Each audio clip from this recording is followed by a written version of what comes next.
नमस्कार दोस्तों, मैं हूं प्रसन्न मिश्रा और हम चर्चा करेंगे संघीय बजट पर। तो दोस्तों, जो संघीय बजट आया है तो इस पे आपने कोई भी अखबार उठाया हो, उन सारे अखबारों में आज का लगभग सारा मटेरियल जो है, जो सारी सामग्री है वो बजट से ही संबंधित है। तो मैं आपको पहली बात ये बता दूं बजट के संबंध में कि आप कोई एक ही स्रोत उठाइए और उसी में जो कुछ दिया है बजट के संबंध में उसे सब कुछ पढ़ जाइए। मतलब बजाय इसके कि आप बहुत सारे स्रोतों से बजट पढ़ने की कोशिश करें, इससे आप कुछ भी नहीं समझ पाएंगे। अगर आप एक स्रोत को उठा करके 2-4 बार अच्छे से पढ़ डालेंगे तो आपको बजट की एक एक चीज़ अच्छे से समझ में आ जाएगी। और अगर आप ये कोशिश कर रहे हैं कि आप 10 जगह से 10 किताबें उठाकर, जो अभी तो अखबार आ गए, अब 15-20 दिन बाद मैगजीन्स आ जाएंगी और बजट की तो अलग से बुकलेट भी आ जाती हैं, मैंने देखी है कई बार। तो वो सब अगर आप उठा करके सोच रहे हैं ना कि आप बजट वो सब करके पढ़ेंगे, तो मैं बता दूं आप बजट कभी पढ़ ही नहीं पाएंगे। तो बजट को सिर्फ एक अखबार उठाइए और पूरा का पूरा पढ़ जाइए। ज़्यादा हो तो दूसरा तीसरे पे जाने की कोई ज़रूरत है ही नहीं। तो दोस्तों, मैंने ये तय किया है कि हम मिल करके द हिंदू के संपूर्ण बजट पे चर्चा करेंगे। और इसमें दोस्तों कम नहीं है, द हिंदू के पूरे 11 पेज जो हैं तो सिर्फ और सिर्फ इसी बजट पर आधारित हैं, और अंदर के भी जो 1-2 पेज हैं तो वो भी लगभग इसी से प्रभावित हैं। तो हम उन सारे पृष्ठों की चर्चा करेंगे। अब आप कहेंगे कि ये 11 पेज, तो दोस्तों ये 11 पेज कोई ऐसे सामान्य रूप से कथा कहानी नहीं है। इनमें से हर पेज का एक एक आर्टिकल का एक एक लाइन इतना महत्वपूर्ण है अर्थशास्त्र की दृष्टि से कि शायद आपको उसे गंभीरता का अंदाज़ा नहीं है। तो अगर आप ये भी सोच रहे हैं कि ये पूरा बजट जो है आप एक ही बार में पढ़ जाएं, तो ये भी कोई बहुत ज़्यादा आपको लाभ नहीं पहुंचाएगा। क्यों नहीं पहुंचाएगा? क्योंकि ऐसा करने से आपका समय तो लगेगा इसमें, लेकिन आपके दिमाग के अंदर कुछ नहीं जाएगा। क्यों? आप जब कोई चीज़ जल्दी जल्दी पढ़ेंगे तो आप कैसे उस चीज़ की गंभीरता या गहराई में उतर सकते हैं? आप कैसे उसके निहितार्थों को अच्छे से समझ सकते हैं? तो दोस्तों, अगर आपको बजट को अच्छे से समझना है, उसे आत्मसात करना है और समझना है कि उसके पीछे दर्शन क्या होता है, बजट का दर्शन क्या है, और साथ ही साथ जो बजट है तो वो किसी भी सरकार की समस्त आर्थिक नीतियों और दर्शन को पूरी तरीके से जाहिर करता है। और आपको ये भी पता चलना चाहिए बजट पढ़ते वक्त कि जो कोई भी नीतियाँ बजट में अपनाई गई हैं, बनाई गई हैं, या जो कोई भी नए प्रावधान किए जा रहे हैं बजट में, जो कोई भी नए आवंटन किए गए हैं बजट में, ये क्यों किए गए हैं, इसके पीछे आखिर मकसद क्या है। और अगर आपको ये मकसद समझ में आता है तभी आपके बजट पढ़ने का कोई मतलब निकलेगा। और अगर आपको ये मकसद नहीं समझ में आता तो आप लाख बजट पढ़ लीजिए, लाख किताबों से पढ़ लीजिए, आपके लिए वो पूरी तरीके से बेमतलब होगा। क्यों? क्योंकि वो आपके दिमाग में कभी भी नहीं जाएगा, वो उसका कोई विश्लेषण आप नहीं कर पाएंगे, वो कथा कहानी की तरह बिल्कुल हो जाएगा। और मैं बता दूं कि ठीक 1 हफ्ते बाद आप पूरा बजट एक साथ पढ़ लीजिए। ठीक 1 हफ्ते बाद क्या होगा कि जब कोई आपसे पूछेगा कि इस बजट के संबंध में कुछ बताइए, तो आपको कुछ भी नहीं पता होगा कि मैं क्या बताऊं इसके बारे में। तो दोस्तों, जो बजट है तो आपके पास जो अखबार आया है, चाहे हिंदू हो चाहे जागरण, अगर दोनों हो तो अच्छी बात है। उन दोनों को अब वैसे कचरे में मत फेंकिएगा जैसे आप बाकी दिन के अखबार फेंकते हैं। उनको किताब जहाँ पे रखते हैं ना, वहाँ पे रखिएगा। वो किताब है और उसको आपको बार बार पढ़ना है। जो उसमें दिए हुए हैं ना अलग अलग पेज बना करके, हर पेज में एक विशेष उन्होंने टॉपिक लिया है और उस टॉपिक, उस विषय पर ही उन्होंने वो सारे के सारे आर्टिकल्स दिए हुए हैं उन पेजों में। तो चाहे हिंदू उठाइए चाहे आप जागरण उठाइए, दोनों ने बहुत अच्छा ही फॉर्मेट बनाया और बहुत अच्छे तरीके से आर्टिकल्स उन्होंने दिए हैं बजट के बारे में। तो वो आपको दोस्तों अच्छे से पढ़ने हैं। और हिंदू तो मैं कर दूंगा डिस्कस, और आपको जागरण भी पढ़ना है तो उसका पीडीएफ आप कहीं ना कहीं से डाउनलोड कर लीजिएगा अगर आपके पास कागज़ वाला पेपर नहीं है तो। दोस्तों, ये 2 अखबार, द हिंदू तो मैं पूरा डिस्कस करूंगा ही, और जागरण आपको अपने से पढ़ना है और अच्छे से पढ़ना है। तो ये 2 आप पढ़ लेंगे ना तो आपको कोई तीसरी चीज़ पढ़ने की ज़रूरत नहीं है, और ना ही पढ़िएगा, क्योंकि ऐसा करके सिर्फ आप अपना समय बर्बाद करेंगे। तो दोस्तों, मेरा जो शुरू में बजट को समझाने का कि बजट कैसे पढ़ा जाए, वो मकसद पूरा होता है। और अब हम शुरू करते हैं कि बजट पे क्या परिचर्चा की जानी चाहिए। तो हम बिंदुवार लेकर के चलेंगे। तो आज की पहली जो परिचर्चा होगी तो वो होगी बजट के इंट्रोडक्शन पर, यानी कि उसका ओवरव्यू, पूरा का पूरा बजट जो था उसका एक सिंहावलोकन करेंगे कि वो किस प्रकार से नई नीतियां लेकर आया है। तो उससे सारे बजट के बारे में आपको, अंदर जितने भी 11 पेज हैं उनके बारे में आपको एक पूरा ओवरव्यू मिल जाएगा कि अंदर आगे चल के क्या बात होने वाली है। और मैं बता रहा हूँ कि बजट को हम लोग ऐसा नहीं कि 1 या 2 दिन में कर लेंगे, एक एक चीज़ को बिंदुवार अच्छे से समझते हुए हम इसको अगले 4-5 दिन में एक एक पेज या 2-2 पेज ले करके पूरा करेंगे, तब जा करके बजट जो है तो अच्छी तरीके से हमें समझ में आएगा। नहीं तो बजट वैसे ही हो जाएगा जैसे कई बार कोचिंगों में पढ़ा दिया जाता है, 1 घंटे में बजट समाप्त। और कई बार ऐसा भी यहाँ बाकी भी जो वीडियोस बनते हैं, तो मैं ये नहीं कर रहा, उनके पास भी शायद समय की कमी होती हो या प्लानिंग सही नहीं होती हो, तो वो लोग भी ऐसे ही 1 घंटे का वीडियो बना के पूरा बजट पे वो बता देते हैं। तो है क्या दोस्तों, वो तो खाली ओवरव्यू बताते हैं। हम एक एक चीज़ को लेकर के चलेंगे और फुल डिस्कस करेंगे बजट पे।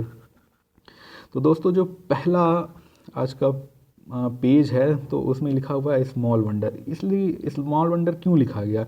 इसलिए लिखा गया क्योंकि कोई बहुत बड़े वादे नहीं किए अरुण जेटली ने। यानी कि बहुत ही सामान्य रूप से एक देश को चलाने के लिए जो नीतियां होनी चाहिए उन नीतियों को सामने लेकर के आए हैं। बहुत बड़े बड़े कोई वादे नहीं किए कि हम ये कर देंगे वो कर देंगे दुनिया भर का। उन्होंने सामान्य रूप से जो कुछ भी हो सकता था सरकार के द्वारा उसको आगे बढ़ाने की कोशिश की है, और बिना कोई बहुत सारे हवाई वादे किए अपने बजट को प्रस्तुत किया है। तो इसलिए कहा गया स्मॉल वंडर, यानी कि दिखता तो बहुत छोटा है लेकिन हो सकता है कि ये बजट बहुत ज़्यादा असरदार हो। इस आर्टिकल के एक एक पैराग्राफ की एक एक लाइन महत्वपूर्ण है। तो शुरू करते हैं पहले पैराग्राफ से। तो पहला पैराग्राफ किसके बारे में है? पहला पैराग्राफ उसके बारे में है कि जो नोटबंदी हुई थी तो उससे जो सबसे ज़्यादा प्रभावित हुए थे, यानी कि सामान्य लोग और छोटे तथा मध्यम उपक्रम, तो इन लोगों को राहत देने के लिए उन्होंने जो सबसे पहला काम किया है वो ये किया है कि अब जो 5 लाख रुपए तक की आय वाले लोग हैं तो उनको जो इनकम टैक्स देना पड़ता था तो उसको आधा कर दिया है। यानी कि 2.5 लाख तक तो मुक्त ही रहते हैं, लेकिन 2.5 से 5 लाख तक का जो एक स्लैब होता है तो उसमें जो इनकम टैक्स की दर 10% थी उसको कम करके इन्होंने 5% कर दिया। तो काफ़ी ज़्यादा इन लोगों को सहूलियत मिली उसकी वजह से। और देखा जाए तो जो डिमोनेटाइजेशन यानी नोटबंदी हुई थी तो उसकी सबसे ज़्यादा मार भी इन्हीं सामान्य लोगों पर पड़ी थी। दूसरा ये कहा गया है कि जो ऐसे मीडियम एंड स्मॉल एंटरप्राइजेज यानी कि मध्यम और लघु उपक्रम हैं जिनका कि सालाना टर्नओवर 50 करोड़ रुपए तक का है, तो उनको भी उन्होंने निगम कर यानी कारपोरेट टैक्स में छूट दी है। तो ये कारपोरेट का एक अंदर पूरा पेज है, तो वहाँ पे हम फिर लंबी चर्चा करेंगे। अगला ये उन्होंने लिखा है कि नोटबंदी की वजह से जो सबसे ज़्यादा प्रभावित हुए थे यानी कि अनौपचारिक व छोटे क्षेत्रक यानी इनफॉर्मल एंड स्मॉल सेक्टर्स, तो इन लोगों को काफ़ी ज़्यादा दिक्कत हुई थी नोटबंदी की वजह से। तो उनकी दिक्कतों को कम करने के लिए ही उन्होंने ये प्रावधान किए हैं। तो दोस्तों अगला जो पैराग्राफ होगा जो कि हरे रंग से अंडरलाइन किया हुआ है, तो उसमें किस बात पे ज़्यादा फोकस किया गया है? फोकस किया गया है कि जो मनरेगा योजना थी तो उसमें बजटीय आवंटन को बढ़ा दिया गया है, और साथ ही साथ जो कम कीमत वाले घर हैं तो उनको इंफ्रास्ट्रक्चर यानी कि अवसंरचना की श्रेणी में, अवसंरचना की स्टेटस में डाल दिया गया है, जो कि अभी तक नहीं था। तो आपको बता दूं दोस्तों कि मोदी जी ने पहले ही कहा था कि उनकी एक योजना है कि वो चाहते हैं 2022 तक सभी के पास अपना घर हो। तो इसके लिए आवश्यक था कि इसको अवसंरचना की श्रेणी में डाल दिया जाए, ताकि जो इससे संबंधित नियम हैं उनमें कुछ परिवर्तन आए और इससे संबंधित जो आवंटन होते हैं वो थोड़े से बढ़ जाएं। तो ये मैं किसके बारे में बात कर रहा था? कम कीमत वाले घरों के बारे में, जिन्हें कि आम लोग खरीदने का प्रयास करते हैं। दूसरा उन्होंने ये कहा है कि जो ग्रामीण लोग हैं तो उनको एक सामाजिक क्षेत्र के भीतर उनमें एक पकड़ बनाते हुए उन्होंने क्या किया है कि मनरेगा का बजट इस बार बढ़ा दिया है, लेकिन साथ ही साथ उन्होंने फिस्कल कंसोलिडेशन यानी कि राजकोषीय एकीकरण का पथ भी अपनाया है। तो ये क्या है, इसका मैं पूरा आपको सार बताता हूँ कि फिस्कल कंसोलिडेशन या राजकोषीय एकीकरण का मतलब होता है कि किसी भी सरकार के द्वारा अपने फिस्कल डेफिसिट यानी कि राजकोषीय घाटे को कम करना तथा अपने ऊपर जो कर्ज आ रहे हैं उनको कम करना फिस्कल कंसोलिडेशन कहलाता है। तो उन्होंने अपना राजकोषीय घाटा भी कम करने की पूरी कोशिश की है, और साथ ही साथ उन्होंने मनरेगा का बजट भी बढ़ा दिया है। यानी कि दोनों आपस में काफ़ी ज़्यादा कॉन्ट्राडिक्टरी, विरोधाभासी हैं, क्योंकि बहुत मुश्किल होता है कि जब आप इस तरीके की योजनाएं बनाएं, मनरेगा जैसी योजनाएं बनाएं कि जिसका कि आपको कोई आउटकम यानी सीधा परिणाम नहीं मिलता। अर्थात मनरेगा में आप जो पैसे बांट रहे हैं तो ये किसी प्रकार का निवेश नहीं होता है कि इससे वापस आपको कुछ मिल पाएगा। ये पूरी तरीके से सामाजिक कल्याण यानी सोशल वेलफेयर की योजनाएं होती हैं और इनसे आपको वापस कुछ भी नहीं प्राप्त होता है। और अक्सर देखा जाता है कि जो बजट, जो फिस्कल डेफिसिट यानी जो राजकोषीय घाटा है, वो इन्हीं योजनाओं की वजह से बढ़ता है। तो सोचिए कि एक तरफ तो उन्होंने फिस्कल कंसोलिडेशन यानी कि ये राजकोषीय घाटे को कम करने और बाहर से ऋण लेने के कम प्रयास भी किए हैं, और साथ ही उन योजनाओं पे भी पैसे खर्च करने की कोशिश की है जिनसे कि वापस सरकार को कुछ नहीं मिलता है। लेकिन जो उसका मकसद होता है सामाजिक कल्याण का, वो पूरा होता है ना, कि मकसद ही तो यही था सामाजिक कल्याण। क्या सरकार कोई कंपनी है कि वो सिर्फ वहीं पैसा लगाएगी जहाँ केवल रिटर्न मिले? नहीं, सरकार कंपनी नहीं है। सरकार ऐसी है कि उसका मकसद होता है गरीबों का कल्याण करना, और उसके लिए इन्होंने ये काम किया है। इसके अलावा दोस्तों जो अगला है, जो कि ग्रे कलर से अंडरलाइन किया हुआ है, तो वो दो चीज़ों के बारे में है। पहली चीज़ क्या है कि सरकार ने 3 लाख रुपए से ज़्यादा की नकदी के लेन देन पर रोक लगा दी है, ठीक। और दूसरा जो है तो वो ये कहा गया है कि डिजिटल भुगतान को बढ़ावा देने के लिए जो अभी तक डिजिटल भुगतान पे विभिन्न प्रकार के टैक्स, एमडीआर इत्यादि लगते थे, तो उनको हटाने का प्रावधान किया गया है।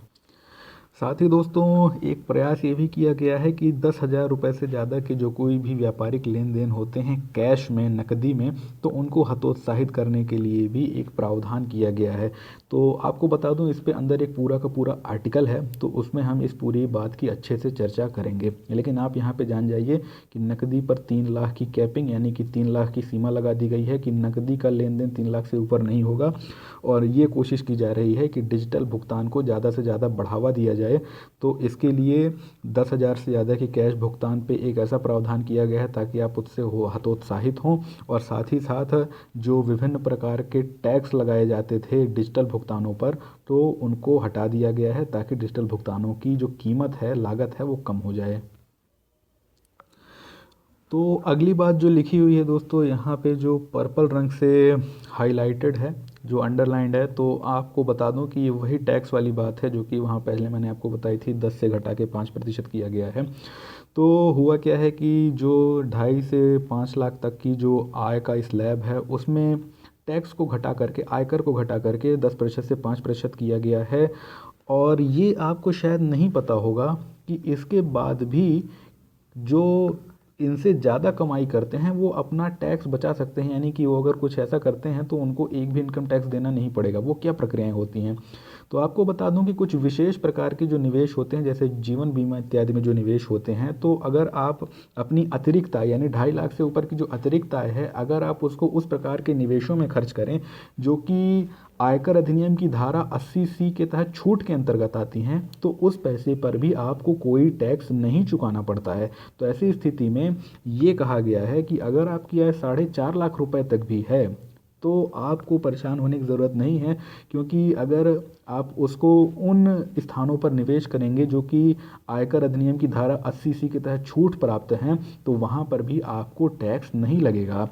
तो ये कैसे होगा, ये अगले वाले पेज में है, तो हो सकता है कल डिस्कस करेंगे हम उसको, तो वहाँ पे मैं उसको आपको अच्छे से बताऊँगा, और कई लोगों को टैक्स के बारे में जो विभिन्न प्रकार की मिथ्या धारणाएँ होती हैं वो भी दूर हो जाएंगी। तो यहाँ पे ये बताऊँ दोस्तों कि जब इतनी सारी छूटें दी गई हैं टैक्स स्लैब में, तो जाहिर है कि इससे तो सरकार का राजस्व कम हो जाएगा।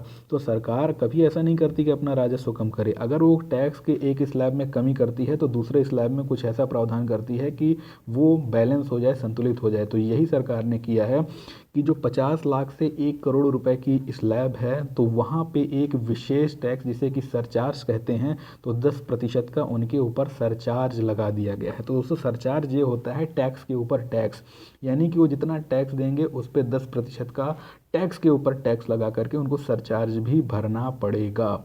तो ये उनके लिए थोड़ी सी बुरी खबर हो सकती है। लेकिन आपको दोस्तों बताऊं, इसे ही कहते हैं आय का पुनर्वितरण यानी रीडिस्ट्रीब्यूशन ऑफ इनकम।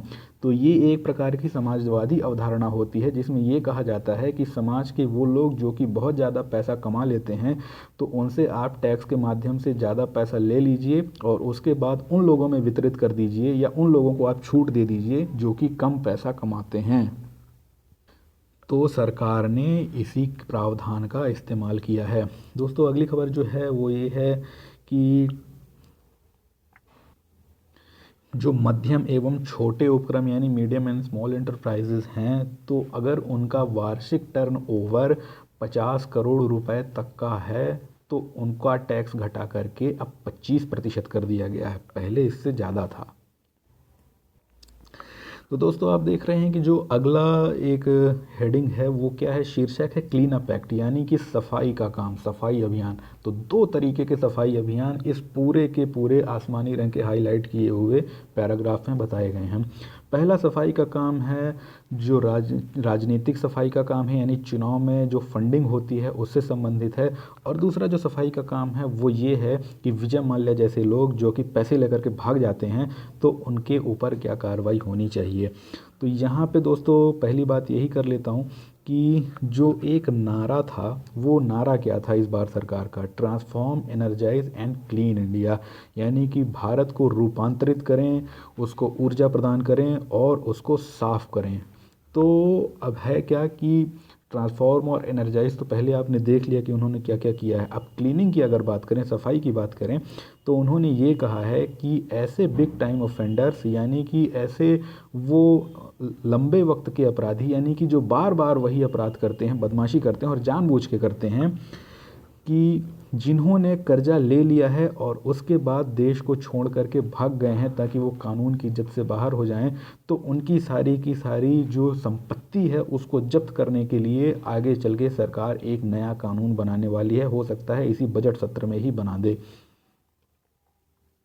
और वहीं दूसरी ओर राजनीतिक सफाई के प्रयास में सरकार ने ये कहा है कि अब तक एक व्यक्ति के द्वारा जो 20,000 रुपये तक की डोनेशन या चंदा दिया जाता था, जिसके बारे में पार्टियों को ये बताने की ज़रूरत नहीं पड़ती थी कि वो किसके द्वारा दिया गया है, उस सीमा को हटा करके 2,000 रुपये कर दिया गया है। यानी कि अब अगर कोई भी व्यक्ति 2,000 रुपये से ज़्यादा का चंदा देता है, तो उसको ये बताना पड़ेगा कि पार्टी को ये बताना पड़ेगा कि वो चंदा किसने दिया है। हालांकि दोस्तों, इसमें ऐसा है कि पार्टियां अभी तक जिस चंदे को 10,000 15,000 रुपये बताती थी, यानी 20,000 से कम का बता करके ये घोषित करती थी कि हमको इनके माध्यम से इतना चंदा प्राप्त हुआ, और उनका हम नाम नहीं बताएंगे क्योंकि हम बताने के लिए बाध्य नहीं हैं। तो वो जितना पैसा पहले इकट्ठा करती थी, अब उतना अब भी इकट्ठा करके हो सकता है ये कोशिश करें कि बोलें कि 1,000 और 1,500 रुपये के माध्यम से हमको ये प्राप्त हुआ है, कि 1,000 1,500 रुपये करके लोगों ने दिया है, तो हमको ये बताने की ज़रूरत नहीं है कि किसने दिया है। तो बदमाशी तो इसमें हो सकती है, लेकिन फिर भी एक महत्वपूर्ण प्रयास था कि उन्होंने उस सीमा को कम से कम 20,000 से घटा करके 2,000 कर दिया। इससे ये तो हो ही जाएगा ना कि जैसे कि पहले अगर 1,00,000 रुपये आता था तो बोल देते थे कि 6 लोगों ने दिया, ठीक। अब ये है कि अब अगर 1,00,000 रुपये आएगा तो उनको बताना पड़ेगा कि ये कम से कम कितने लोगों ने दिया, कम से कम 50 में भी 2,000 आ जाता है लिमिट, तो 60 लोगों ने दिया। तो ऐसे में क्या है दोस्तों कि जो इनके पास 100 करोड़ 500 करोड़ इतने चंदे आ जाते हैं ना, तो 500 करोड़ का जब चंदा बताएंगे तो इतनी ज़्यादा जनसंख्या आ जाएगी, इतनी ज़्यादा जनसंख्या आ जाएगी 2,000 से कम की कीमत पे, कि ये पूछेंगे कि भाई ये आप कहाँ से इकट्ठा किए हो, पूरे ज़िले की आबादी इतनी नहीं है और आप यहाँ से इतना चंदा इकट्ठा कर लिए अनअकाउंटेड, यानी ये 2,000 से कम की कीमत पर। तो ये एक इस पर ज़रूर असर पड़ेगा जिसके बारे में लोग नहीं समझ रहे थे। और दोस्तों, मैंने आपसे आज ही बात की थी पैरा के बारे में, यानी कि एक बैड बैंक जो कि एनपीए को प्रबंधित करेगा। तो आर्थिक सर्वेक्षण में तो उस पर काफ़ी चर्चा की गई, लेकिन बजट जब आया तो बजट में उसके बारे में चर्चा नहीं की गई। यानी कि जो पैरा या बैड बैंक जिसकी आर्थिक सर्वेक्षण में अरविंद सुब्रमण्यम जी ने काफ़ी वकालत की, उसके बारे में यहाँ कुछ नहीं कहा गया। हालांकि ये ज़रूर कहा गया जेटली जी द्वारा कि जो एनपीए बन गए हैं, तो हम बैंकों को एक इजाज़त ज़रूर देते हैं कि अब वो हायर प्रोविजनिंग करें, ठीक। ये हायर प्रोविजनिंग क्या है, तो ये बहुत टेक्निकल टर्म है, ये अर्थशास्त्र की परिभाषा इसकी मैं आपको अच्छे से बताऊंगा, आप यूजुअली इसको नहीं समझ पाएंगे ये क्या है। और कोई समझाने वाला भी नहीं है। बता दूं कि पूरे इंडिया में ना तो किसी कोचिंग में पढ़ाया जाता है और ना कहीं ये कोई इंटरनेट वगैरह में बताता है, कम ही लोग बताते हैं। क्यों? क्योंकि ये मुझे पता है ना, ये थोड़ी जब टेक्निकल चीज़ आ जाती है तो लोग इससे हट लेते हैं, खाली बता देते हैं हायर प्रोविजनिंग क्या है। ठीक, कई बार लोगों को खुद भी नहीं पता होता, मुझे भी नहीं पता था, लेकिन जब मैंने देखा तो मैंने इंटरनेट में खोजा और मुझे लगा कि मैं खुद भी जानूं और आपको भी बताऊं कि हायर प्रोविजनिंग क्या होती है, ताकि आप समझ सकें। तो हायर प्रोविजनिंग के बारे में कहा है और उसके अलावा उन्होंने कहा है कि वो 10,000 करोड़ रुपए बैंकों को देंगे।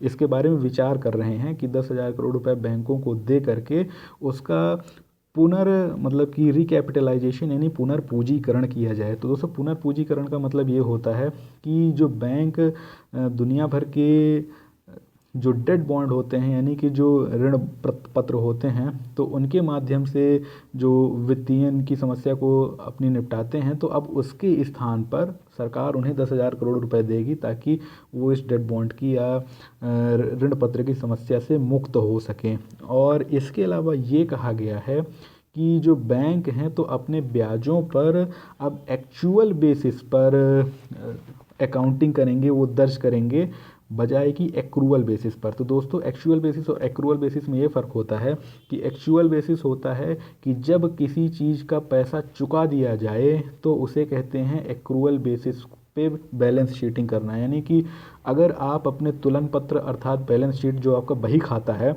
तो अगर बैंक अपने बही खातों में केवल तभी किसी पैसे को दर्ज करें जबकि या तो वो कैश में दे दिया गया हो या कि कैश में प्राप्त हो गया हो, तो वही असली खाता कहलाएगा, बजाय कि एक्रूअल बेसिस पे जहाँ पे ये पहले से ही मान लिया जाता था कि चलो ठीक है ये आगे चल के दे देगा। यानी कि जो आगे चल के कैश में नकदी में भुगतान होना है, अगर उसके पहले ही बैलेंस शीट में उसको दर्ज कर लिया जाए, बही खाते को दर्ज कर लिया जाए, तो उसे एक्रूअल बेसिस कहते हैं। आमतौर पे दोस्तों बैंकों में यही होता है कि एक्रूअल बेसिस पे ही सब कुछ चलता है। तो एनपीए वगैरह भी अक्सर एक्रूअल बेसिस पे ही चलता रहता है। ठीक, कि इतना नहीं आएगा, इतना डिफ़ॉल्ट हो जाएगा। और बहुत सारे भुगतान जो होते हैं या बहुत सारी जो प्राप्तियां होती हैं वो भी एक्रूअल बेसिस पर है, यानी कि ना तो भुगतान पैसे दे करके हुआ है और ना प्राप्तियां पैसे में हुई हैं। ठीक, नकदी में कुछ नहीं हुआ है, लेकिन फिर भी उनको ये संभावना है कि ये आगे चल के नकदी में होने वाला है, तो उसको वो अपने यहाँ दर्ज कर लेते हैं। तो आम तौर पर तो ये होता है कि जो एक्रूअल बेसिस पे यानी एक्रूअल आधार पे जो अकाउंटिंग होती है, तो वो ठीक उतनी ही होती है जितनी कि एक्चुअल में होनी चाहिए। ठीक, लेकिन कई बार ऐसा होता है दोस्तों कि मान लीजिए कि भुगतान नहीं हुआ नकदी में, तो क्या होगा, वो एक्रूअल एक्चुअल के बराबर नहीं हो पाएगा। और एनपीए में अक्सर ऐसा ही होता है कि जो एक्रूअल था तो चलता तो था, ठीक, कि ये आगे चल के बंदा भुगतान करेगा, तो उसको बैलेंस शीट में लिख रहे हैं, लेकिन जब उसने नहीं दिया तो एक्रूअल में तो इन्होंने बना लिया था कि इतनी प्राप्ति होगी, पर हो नहीं पाई, तो एक्चुअल से बदल गई। तो अब ये कहना है जेटली जी का कि अब एक्चुअल बेसिस में सारे बैंक अकाउंटिंग करेंगे। और अब बताता हूँ कि हायर प्रोविज़न का मतलब या हायर प्रोविजनिंग का क्या मतलब होता है। कि जैसे कि दोस्तों, अब किसी बैंक ने 100 रुपये लोन दिया, ठीक, तो उसको पहले से ही पता होता है कि जो लोन दे रहे हैं तो इसमें ऐसा हो सकता है कि 100 रुपये में 2 रुपये का एनपीए हो जाए, यानी कि 2% लोन ऐसा हो जाए कि जिसपे अब वापस आने की संभावना नहीं है, वो लोन डिफ़ॉल्ट हो जाएगा। तो क्या करते हैं दोस्तों बैंक, वो ये नहीं सोचते हैं कि भविष्य में आगे चल के जब होगा तब देखा जाएगा। जब वो 100 रुपये का लोन देते हैं ना, तो अपनी बैलेंस शीट में पहले ही वो 2 रुपये चढ़ा लेते हैं कि ये नहीं आने वाला है। ठीक, तो होता क्या है दोस्तों कि जिस बैंक में जब ये प्रोविजनिंग का काम, अब यही जो मैं आपको बता रहा हूँ दोस्तों कि ये जो 2 रुपये है ना, इस 2 रुपये को ही प्रोविज़न बोलते हैं। ठीक, समझ गए ना, प्रोविज़न का, प्रोविज़न को प्रावधान मत बोल दीजिएगा बिल्कुल भी। प्रोविज़न ये अर्थशास्त्र की टर्म है, अर्थशास्त्र का शब्द है, प्रोविज़न ही बोलिए। तो वो जो प्रोविज़न होता है 2 रुपये का, अगर किसी बैंक का या किसी कंपनी का प्रोविज़न ज़्यादा है, ठीक, तो ये माना जाता है कि उस बैंक की जो स्थिति है वो ठीक नहीं है, उसका प्रशासन ठीक नहीं है, इसी वजह से उस बैंक की प्रोविज़निंग लगातार बढ़ती जा रही है। लेकिन दोस्तों, है क्या मजबूरी कि अगर आप अपनी प्रोविज़निंग कम दिखाएं तो इससे ये तो पता चलेगा कि अरे वाह आपका बैंक बड़ा अच्छा चल रहा है, यानी सिर्फ 2% का ही आपके यहाँ एनपीए हो रहा है। तो हो सकता है कि जो बाकी निवेशक हैं तो आपके बैंक में अच्छी खासी रकम निवेश करें। लेकिन दोस्तों, सच्चाई ये है कि जब आपका एनपीए इतना ज़्यादा है और आप लोगों को मूर्ख बना रहे हैं, तो इससे आपका खुद का ही घाटा हो रहा है। तो है क्या कि आपको मैंने कल बताया था कि भारत में बैंकों का एनपीए है 9.1%, और जो अभी तक प्रोविजनिंग यानी कि वो अपने बही खातों में जो मान करके चलते थे कितना होगा, वो मान के चलते थे 3%, 4%, 5%। तो अब ये कहा गया है जेटली जी द्वारा कि अब आप इसकी चिंता मत कीजिए कि आपकी कंपनियों की छवि पर क्या असर पड़ेगा। अगर आपका 9% का एनपीए है, 9 का एनपीए है, तो आप अपनी प्रोविजनिंग में पहले से ही मान के चलिए कि आप अगर 100 रुपये दे रहे हैं लोन, तो 9 रुपये आपका वापस नहीं आने वाला है। आपको उस 91 से ही इतना वसूलना है कि आपको घाटा ना लगे। तो इससे भले ही हो सकता है कि निवेशक ये सोचें कि यार ये तो ऐसे ही बेकार बैंक हैं, इनमें निवेश करने की कोई ज़रूरत नहीं है, क्योंकि पैसा जो है तो डूब भी सकता, मतलब डूबेगा क्या, बहुत कम लाभ होगा, घाटा हो जाएगा। तो है क्या कि ये कहा है जेटली जी द्वारा कि आप उससे डरिए मत, उससे हम निपट लेंगे, लेकिन आप जो है तो उसे हायर प्रोविजनिंग में रखिए, यानी कि 9% अगर है तो उसको 8 या 9% अपनी प्रोविजनिंग में बैलेंस शीट में आप पहले से ही दर्ज करके रखिए कि वो आपका वापस नहीं आएगा, ताकि कम से कम आपको तो अपनी आत्मा में पता चले कि भाई हम किस स्थिति में हैं। क्योंकि जब आप अपने सच्चाई के धरातल पे होंगे तो बेहतर तरीके से उन समस्याओं से निपट पाएंगे जिनसे आप तब निपटने की कोशिश करते हैं जब आप किसी भी मिथ्या के धरातल पर होते हैं। 2% मान के चले हैं, 9% हो जाता है, तो इससे निश्चित तौर पे आपको अंदरूनी तौर पे, यानी कि जिसे कहते हैं मनोवैज्ञानिक तौर पे भी बहुत ज़्यादा एक नुकसान होता है। तो यहाँ पे दोस्तों एक लिखा गया है 2000 ceiling for cash donation to parties, यानी कि पार्टियों को नकदी चंदा देने पर 2000 रुपये तक की 2000 रुपये पे ही सीमा लगा दी गई है। तो ये तो हमने बात कर ली। तो दोस्तों यहाँ पे एक जो नई चीज़ है ना, वो क्या है, वो है दोस्तों, उसका नाम है इलेक्टोरल बॉन्ड्स, यानी कि चुनावी बॉन्ड। तो ये चुनावी बॉन्ड क्या होंगे, तो आपने तो इकोनॉमिक्स में बहुत तरीके के बॉन्ड पढ़े होंगे, ठीक। लेकिन ये चुनावी बॉन्ड क्या हैं, तो दरअसल पे अब भारत सरकार जो है तो एक प्रकार का चुनावी बॉन्ड चलाएगी, यानी कि आप जाइए उस चुनावी बॉन्ड को खरीदिए और आपको जिसको चंदा देना है उसको चंदा दे दीजिए, यानी आप कैश में बिल्कुल मत दीजिए, आप चुनावी बॉन्ड में दीजिए। और जो पार्टियां होंगी तो उनको इस बात का देना पड़ेगा हिसाब कि उनको कौन से चुनावी बॉन्ड कहाँ से प्राप्त हुए हैं। तो दोस्तों चुनावी बॉन्ड जो हैं तो ये मुख्य रूप से डिजिटल होंगे, यानी कि डिजिटली ही ये किसी को जारी किए जाएंगे और डिजिटली ही लोगों को वो रिसीव भी होंगे। तो व्यक्ति जो है तो डिजिटली उन्हें प्राप्त करेगा और डिजिटली उन्हें क्या करेगा, पार्टियों को जिन्हें उनको चंदा देना है उनको सौंप देगा। तो ऐसी स्थिति में बहुत ज़्यादा पारदर्शिता आ जाएगी इन पार्टियों के फंडिंग के संबंध में। लेकिन दोस्तों है क्या कि रिजर्व बैंक ऑफ इंडिया का, यानी कि जो आरबीआई एक्ट, आरबीआई अधिनियम है, उसमें अभी तक किसी भी प्रकार की इलेक्टोरल बॉन्ड जारी करने का कोई भी प्रावधान नहीं है। तो जाहिर तौर पे इसके लिए आरबीआई एक्ट में एक परिवर्तन, संशोधन करना पड़ेगा और ये एक प्रावधान डालना पड़ेगा कि उसमें इलेक्टोरल बॉन्ड भी डाला जाए। तो दोस्तों इलेक्टोरल बॉन्ड के बारे में हम आगे चल के और भी ज़्यादा लंबी चर्चा करेंगे, लेकिन इस बार बड़ा महत्वपूर्ण हो गया है इलेक्टोरल बॉन्ड, क्योंकि हो सकता है कि ये आ जाए। तो अगली जो खबर है वो ये है कि IT relief for those earning 2.5 lakh. तो ये मैंने आपको पहले ही काफ़ी ज़्यादा इस पर चर्चा कर दी कि ये कैसे होगा, ऊपर ही आ गया था। तो यहाँ पे सिर्फ आपको ये बता देता हूँ कि ऐसे लोग जो कि 5 लाख से ज़्यादा कमाते हैं, यानी कि 2.5 लाख वाले तक तो जो हैं तो फ्री ही हैं, एक फिर अगले हैं 2.5 लाख से 5 लाख वाले, ठीक। जो 5 लाख से ऊपर की स्लैब है ना, तो उस हर स्लैब को इस बार 12,500 रुपये तक का जो एक यूनिफॉर्म बेनिफिट, यानी कि एक समान लाभ प्राप्त होगा, वो सभी को मिलेगा, चाहे वो करोड़ों में कमाए चाहे जितने में कमाए, उन सभी को ये एक बेनिफिट, एक लाभ प्राप्त होगा। ये कैसे होगा, इसकी पूरी गणित क्या है, इसके बारे में हम कल आराम से बैठ के चर्चा करेंगे। और इसके अलावा मैंने आपको बताया ही कि 50 लाख से 1 करोड़ वालों पर 10% का सरचार्ज लगा दिया गया है, और एक सरचार्ज जो 15% का लगता है उन लोगों पर जिनकी आय 1 करोड़ रुपए से ज़्यादा है। तो ये तो बहुत पहले से लग रहा है। तो कुछ लोग सोच रहे थे कि इसमें कमी होगी या वृद्धि होगी, वो तो इसमें न कमी हुई है न वृद्धि हुई है, इसको यथावत रखा गया है 15% पर, यानी कि जो 1 करोड़ से ज़्यादा कमाते हैं वो 15% का सरचार्ज देंगे, और जो 50 लाख से 1 करोड़ के बीच वाले थे इस बार उन पे ज़रूर 10% का सरचार्ज लगा दिया गया है। तो अब देखिए दोस्तों, यहाँ पे जो मैंने नीले रंग से किया हुआ है अंडरलाइन, तो उसको समझना बहुत आवश्यक है, जो कि जेटली जी ने भी अपनी चिंता जाहिर करते हुए कहा। उन्होंने कहा कि इस देश में बहुत से लोग टैक्स चोरी करते हैं, अब चूंकि बहुत से लोग टैक्स चोरी करते हैं, तो जिसकी वजह से वो अपनी आय को इतना कम दर्शाते हैं कि वो कहते हैं कि हम तो आयकर देने की श्रेणी में आते ही नहीं, हम तो 2.5 लाख से कम के स्लैब में आते हैं। तो उनका कहना ये है कि चूंकि सरकार चलाने के लिए पैसे की तो ज़रूरत पड़ेगी ही ना, तो वो तो कहीं ना कहीं से हमको जुगाड़ना पड़ेगा वो पैसा।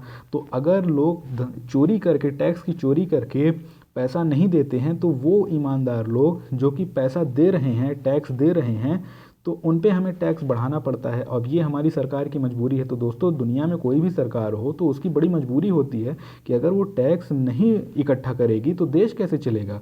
ये इतनी बड़ी जो सेना है हिंदुस्तान की, तो इस सेना को कौन चलाएगा? इतना बड़ा जो हिंदुस्तान में जो प्रशासनिक ढांचा है, इसको कौन चलाएगा? तो है क्या दोस्तों कि इन सारी चीज़ों को करने के लिए जाहिर तौर पर टैक्स की आवश्यकता है। भारत में इतनी कल्याणकारी योजनाएं हैं गरीबों के जो कल्याण के लिए, चाहे मनरेगा हो, चाहे खाद्य सुरक्षा हो, चाहे सिलेंडर सब्सिडी हो, ये सारी योजनाएं दोस्तों इसी टैक्स पेयर के, इसी करदाता के पैसे से चलती हैं। तो कई सारे लोग जब टैक्स चोरी कर लेते हैं तो सरकार की मजबूरी हो जाती है कि ऐसे लोग जो वेतन पाने वाले लोग हैं, यानी कि जिनका पैसा सीधे उनके अकाउंट में जाता है, जो कि ये नहीं बता सकते, चोरी नहीं कर सकते कि भाई हमारा आय कम है, ये वो बता ही नहीं सकते क्योंकि सीधा उनके अकाउंट में पैसा आ जाता है उनकी तनख्वाह का। तो कहते हैं जेटली जी कि टैक्स की जो दरें हैं ना, वो हम कई बार इसलिए भी उतनी कम नहीं कर पाते हैं क्योंकि बाकी लोग टैक्स चोरी कर रहे हैं। तो यही उन्होंने कहा है कि जो डिमोनेटाइजेशन हुआ था, पहली बात, और दूसरी बात जो डिजिटलाइजेशन होगा, तो इन दोनों की वजह से कोई भी व्यक्ति कितना लेन देन करता है, चाहे व्यापार में हो चाहे कहीं पर भी हो, वो कितना पैसा प्राप्त करता है, तो उस बात की पूरी जानकारी सरकार को प्राप्त होने लगेगी। तो जिसकी वजह से वो सारे लोग भी टैक्स के दायरे में आ जाएंगे। और दोस्तों, जब ज़्यादा से ज़्यादा लोग टैक्स के दायरे में आ जाएंगे तो हर व्यक्ति के ऊपर टैक्स का जो पड़ने वाला बोझ है उसे कम किया जा सकेगा। तो दोस्तों, मैं आपको बता दूं कि टैक्सेशन का बेस, टैक्स बेस या कि कराधार क्या होता है। तो दोस्तों, कराधार या टैक्स बेस वो होता है कि किसी भी टैक्स के अंदर जितने ज़्यादा संख्या में उस टैक्स को देने वाले लोग आते हैं उसे उस टैक्स का कराधार कहते हैं। तो जैसे इनकम टैक्स का कराधार देखा जाए या टैक्सेशन बेस देखा जाए, तो ऐसे वो सारे लोग जो कि उस इनकम टैक्स को चुकाते हैं तो उनको कहा जाता है इनकम टैक्स के कराधार। ठीक। तो जब ज़्यादा से ज़्यादा कराधार होगा, ज़्यादा से ज़्यादा लोग इनकम टैक्स के दायरे में आ जाएंगे, तो क्या होगा, प्रत्येक व्यक्ति के सिर पर इनकम टैक्स का पड़ने वाला बोझ कम किया जा सकेगा। तो दोस्तों, बजट के ओवरव्यू में जो उसका एक नट शेल है, अर्थात उसका एक पूरा जो सारांश है, तो पूरे बजट का एक बार सारांश देखते हैं जो कि द हिंदू ने बहुत अच्छे से इकट्ठा किया हुआ है। तो ये कहा गया है कि एमएसएमई यानी कि जो छोटे और मध्यम उद्योग हैं जिनका कि टर्नओवर 50 करोड़ तक का है, तो उनका जो टैक्स है वो कम करके 25% कर दिया गया है। अगला ये कहा गया है अफोर्डेबल हाउसिंग। तो अफोर्डेबल हाउसिंग का मतलब होता है दोस्तों कम कीमतों के मकान। तो कम कीमतों के मकानों को अब अवसंरचना यानी कि इंफ्रास्ट्रक्चर का स्टेटस दे दिया गया है। ठीक। तो पहले सिर्फ जो बड़े बड़े हाउसिंग प्लान हुआ करते थे, जो बहुत बड़े बड़े अपार्टमेंट्स वगैरह बनते थे, तो केवल उन्हीं को ही इंफ्रास्ट्रक्चर स्टेटस यानी कि अवसंरचना स्थिति प्रदान की गई थी। लेकिन अब सभी को वो स्टेटस प्रदान किया जाए, मतलब कि जो कम कीमत वाले हाउसिंग हैं उनको भी वो प्रदान किया जाएगा। अगला है National Housing Bank will refinance individual housing loans of about 20,000 crore in 2017-18, यानी कि 2017-18 में जो नेशनल हाउसिंग बैंक है तो वो क्या करेगा कि 20,000 करोड़ रुपए का व्यक्तिगत रूप से वित्तीयन करेगा उन लोगों के लिए जो कि घर खरीदना चाहते हैं, और ख़ासकर ऐसे घर जो कि अफोर्डेबल हाउस हो यानी कि कम कीमत वाले घर हों। तो इससे क्या होगा दोस्तों, यानी आम आदमी जो घर खरीदने की एक इच्छा रखता है, जो सपना देखता है, तो उसको लोन मिलने में आसानी होगी। अगला ये है कि जो अफोर्डेबल हाउसिंग यानी कि कम कीमतों के मकान हैं, तो उनकी परिभाषा जो अभी तक थी तो उसमें एक परिवर्तन किया गया है। उसमें बिल्टअप एरिया के स्थान पर कारपेट एरिया शब्द का प्रयोग किया गया है। तो ये क्या है दोस्तों, तो जब हम आएंगे आगे चल के इस इंफ्रास्ट्रक्चर वाले पेज पे तो इस पर काफ़ी लंबी चर्चा करेंगे, तो तब तक के लिए इंतज़ार करना पड़ेगा। तो आपको ओवरव्यू तो अभी मेन देना है, तो इसलिए आप सिर्फ जानिए कि कारपेट एरिया और बिल्टअप एरिया के स्थान पे कारपेट एरिया का इस्तेमाल किया गया है। तो एक परिभाषा में परिवर्तन है। अगला ये है कि जो मनरेगा के लिए आवंटन होगा तो वो अब तक का सर्वाधिक आवंटन है, यानी कि 2017-18 के बजट में अब तक के सर्वाधिक आवंटन के द्वारा 48,000 करोड़ रुपए मनरेगा हेतु दिए गए हैं। इसके अलावा दोस्तों 2 एम्स और खोले जाएंगे, एक झारखंड में खोला जाएगा और एक गुजरात में खोला जाएगा। इसके अतिरिक्त दोस्तों जो मातृत्व लाभ योजना यानी कि मैटरनिटी बेनिफिट स्कीम है, तो उसके लिए प्रत्येक गर्भवती स्त्री को 6,000 रुपये उसके बैंक अकाउंट में हस्तांतरित किया जाएगा, जमा किया जाएगा। लेकिन सिर्फ उसी स्त्री के अकाउंट में जमा किया जाएगा जो कि संस्थागत तरीके से, जो कि सरकार ने तय किया हुआ है कि किस तरीके से उसका प्रसव होगा, अर्थात उसको कैसे अस्पताल में ले जा करके प्रसव कराया जाएगा और वो कैसे उचित तरीके से अपने बच्चे को सारे टीके लगवाएगी। तो जब वो ऐसा करेंगी तभी जा कर के उनको ये 6,000 रुपये मिलेंगे। तो ये बहुत अच्छी इन्होंने किया। इससे क्या होगा दोस्तों कि जो असंस्थागत रूप से डिलीवरीज या प्रसव होते हैं उसमें अक्सर या तो बच्चों की या तो माताओं की मृत्यु हो जाती है और उसकी वजह से हमारे देश में जो मातृत्व मृत्यु दर और शिशु मृत्यु दर है कई बार बढ़ जाती है। तो सरकार ने कहा है कि इसीलिए हम सिर्फ उन्हीं लोगों को देंगे ताकि वो लोग मजबूरी में 6,000 रुपये पाने के लिए अस्पतालों तक आए, ताकि बच्चों और माताओं की मौत ना हो। तो जो कि जो MMR होता है, मैटरनल मोर्टालिटी रेट, और जो बच्चों के मोर्टालिटी रेट, जो मृत्यु दर होती है, उसको कम किया जा सके। तो बहुत अच्छा किया है। अगला ये है कि एक FIPB होता था, फॉरेन इन्वेस्टमेंट प्रमोशन बोर्ड, उसको इस बार हटाने की बात की गई है। ये एक बहुत महत्वपूर्ण मुद्दा है दोस्तों। क्यों? क्योंकि अभी तक जो कोई भी बड़ी मात्रा का FDI होता था, यानी कि जब कोई भी FDI ऐसा होता था कि जिसके संबंध में कहा जाता था कि ये आकर के देश के बाज़ार को प्रभावित कर सकता है, तो सबसे पहले उसका जो पूरा डॉक्यूमेंट होता था वो FIPB के पास जाता था और FIPB उस पर जांच पड़ताल करके अगर ये कह देती थी कि इसको इतनी ज़्यादा मात्रा में यहाँ पे FDI लगाने की अनुमति नहीं दी जानी चाहिए, तो सरकार उसे अनुमति नहीं देती थी। इससे कई बार जो बाहरी कंपनियां थीं तो वो भारत में अपना FDI नहीं ला पाती थी, अपना निवेश नहीं कर पाती थी, क्योंकि FIPB उनको अनुमति ही नहीं देता था। तो ये कहा जाता था बाहरी कंपनियों के द्वारा कि FIPB बहुत अनुदार है, भारत देश बहुत अनुदार है जो FIPB जैसी संस्था लेकर के FDI नहीं करने देता। तो इस वजह से FIPB को जो है तो अब समाप्त कर दिया जाएगा। एबॉलिश का मतलब है समाप्त कर दिया जाना। इसके अलावा दोस्तों जो रेलवे की जो पब्लिक सेक्टर इंटरप्राइजेज यानी कि सार्वजनिक उपक्रम है, जैसे कि IRCTC, IRFC, IRCON, तो इनको दोस्तों स्टॉक एक्सचेंज में उतारा जाएगा। यानी कि जो BSE और NSE, Bombay stock exchange, national stock exchange हैं, यहाँ पे इनके शेयरों को उतारा जाएगा और इनके शेयरों को बेचा जाएगा। क्यों? ताकि जो पैसे प्राप्त हो सकें, वो जो पैसे प्राप्त हों उस पैसे का उपयोग कहाँ किया जाए? इन तीनों के सुधार में और इन तीनों की विस्तार में। यानी कि आपको पता होगा कई बार IRCTC वगैरह की जो सेवाएं सुविधाएं हैं बड़ी बेकार होती हैं, तो ये कहा जाता है कि इनके पास संसाधन नहीं है पर्याप्त। तो ये है कि जब आप संसाधन जुटाना चाहते हैं तो उसको स्टॉक एक्सचेंज में ले जा करके उसके शेयर बेच देते हैं, जिससे कि आपको पैसे मिल जाते हैं, तो आप उस पर संस्थागत सुधार कर सकते हैं क्योंकि आपके पास अब पैसे के रूप में पर्याप्त संसाधन आ जाता है। अगला है दोस्तों कि आधार पे का जो एक मर्चेंट वर्जन है, कि व्यापारिक संस्करण है, तो वो आगे चल के लॉन्च किया जाएगा। तो आपको आगे चल के ऐसा होगा कि आधार के माध्यम से आपको कहीं पे कुछ भी ले जाने की ज़रूरत नहीं है। जो आपका अंगूठा है ना, क्योंकि आपके आधार में क्या है कि आपका फिंगरप्रिंट ले लिया जाता है, तो आपके अंगूठे के फिंगरप्रिंट के द्वारा ही आप सीधे पेमेंट कर सकेंगे, आप चाहे कहीं पर भी चले जाएँ। तो आपको मोबाइल इत्यादि किसी की भी ज़रूरत नहीं पड़ेगी। इसको दुकानदार को एक 3,000 रुपये में डिवाइस आती है जो कि फिंगरप्रिंट को स्कैन करती है, सिर्फ वो स्कैनर डिवाइस को अपने मोबाइल से जोड़ देना पड़ेगा। ठीक, तो जैसे मोबाइल में आप जहाँ पे चार्जर लगाते हैं ना, तो ठीक वहीं पे उस डिवाइस को एक OTG केबल के माध्यम से जोड़ दिया जाएगा और आपको कुछ नहीं करना पड़ेगा। आप जाएंगे, आपका जो बैंक अकाउंट है तो आपके आधार से जुड़ा होगा और आपका जो आधार है आपके अंगूठे के चिन्ह से, आपके अंगूठे के फिंगरप्रिंट से जुड़ा होगा। तो जैसे ही आप उस पर अपनी उंगली रखेंगे तो स्कैन करके कितना पैसा वहाँ पे देना है आप उसमें मशीन में एंटर कर देंगे। जैसे कि आप अभी वो POS मशीन में करते हैं, स्वैप मशीन में करते हैं, ठीक वैसे ही कर देंगे।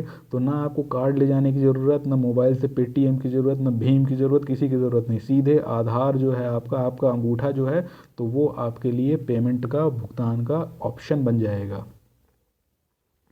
दोस्तों अगला है allowable provision for banks NPA up from 7.5 to 8.5। तो दोस्तों वही जो मैंने आपको बताया है कि एनपीए के लिए 7.5 से बढ़ा करके 8.5 कर दी गई है वो सीमा जो कि प्रोविजनिंग की होगी। तो मैंने आपको प्रोविजनिंग अच्छे से समझाया ना दोस्तों अभी। तो ये कहा जा रहा है कि अगर आप अभी अपनी प्रोविजनिंग को 7.5% तक रखते थे, यानी ये मान के चलते थे कि 7.5% तक का जो लोन है वो डिफ़ॉल्ट हो जाएगा, नहीं चुकाया जाएगा, एनपीए बन जाएगा, तो अब आप उसको बढ़ा के 8.5% कर लीजिए। तो दोस्तों यहाँ तो मतलब कि 0.1% की वृद्धि भी कई बार लोगों को भारी पड़ती है। तो पूरी की पूरी 1% की अगर वृद्धि कर दी जाए, यानी 100 बेसिस पॉइंट की अगर वृद्धि कर दी जाए, तो ये एक बहुत बड़ा निर्णय होता है। तो ये एक बहुत अच्छा निर्णय लिया उन्होंने, क्योंकि इससे क्या है कि बैंकों को कम से कम अपनी इस सही स्थिति का अंदाज़ा होगा और वो ये समझ सकेंगे कि हमको अब कितना देना चाहिए पैसा, कितना नहीं देना चाहिए लोन में, ताकि वो एनपीए ना बन जाए।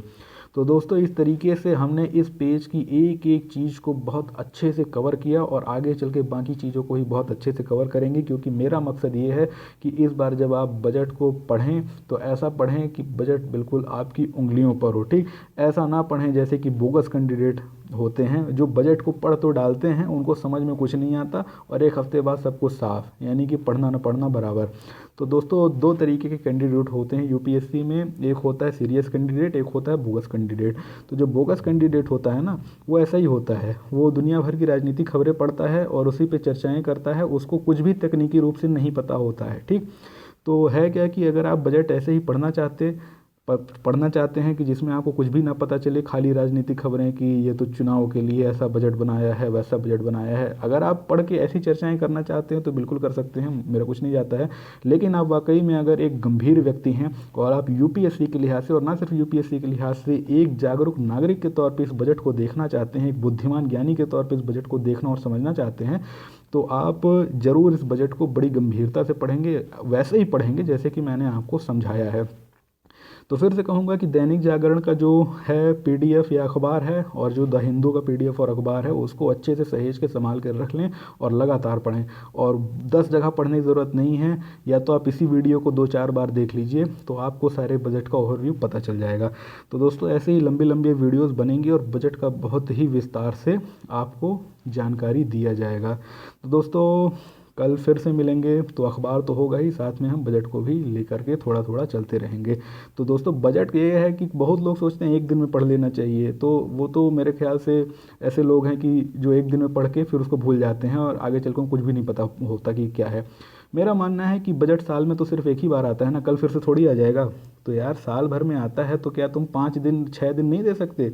देना ही चाहिए और देना ही पड़ेगा, तभी जाके बजट अच्छे से समझ में आएगा, तभी देश की आर्थिक नीति अच्छे से समझ में आएंगी, तभी मेंस में कुछ लिखने लायक बनोगे।